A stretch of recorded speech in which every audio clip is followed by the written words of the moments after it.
Je m'appelle Étienne Saint-Amand, je suis étudiant-chercheur en imagerie et médias numériques et puis je transpose mes connaissances en arts mathématiques. La puissance des mathématiques, c'est ce qui m'intéresse le plus, dans le fond, d'exploiter en art. Je pense que tout le monde est familier un peu avec des fonctions plus simples, comme la fonction du cercle ou un sinus. Eh bien, cette fonction-là de sinus a vraiment une représentation graphique qui fait une, une courbe qui oscille. Donc, en allant, en représentant ça graphiquement, bon, on a le résultat de la courbe, mais en poussant plus loin les fonctions, on a des fonctions, par exemple, qui vont ressembler à des nuages. Puis là, on leur présente graphiquement ces nuages-là, donc on crée des mouvements de turbulence dans l'œuvre.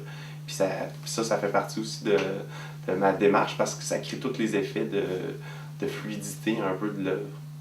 La contrainte de mon art, c'est qu'il faut que l'œuvre soit décrite complètement de A à Z en mathématiques. Mais cette contrainte-là me donne des outils comme pour animer. Je peux animer les œuvres parce que je peux jouer avec chaque paramètre mathématique. Donc, ça me permet vraiment d'aller dans les plus fins détails, puis ça peut donner vie à l'œuvre, point de vue animation.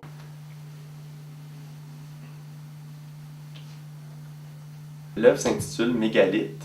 On y voit 6 gratte-ciels, okay, avec des gratte-ciels qui sont un peu futuristes. On voit des arêtes qui sont une autre couleur, on voit des antennes, des lumières, on voit un peu de l'atmosphère qui est comme plus un peu en smog aussi sur Mégalithe.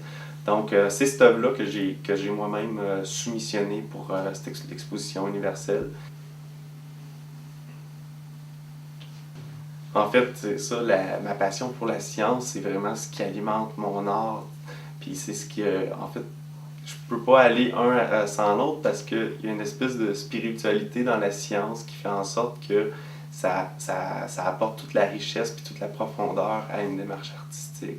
Fait que moi, en tout cas, j'ai comme le désir de pouvoir continuer les deux, même si c'est deux métiers à temps plein, être artiste, être scientifique. Donc, j'essaie d'être un hybride entre les deux.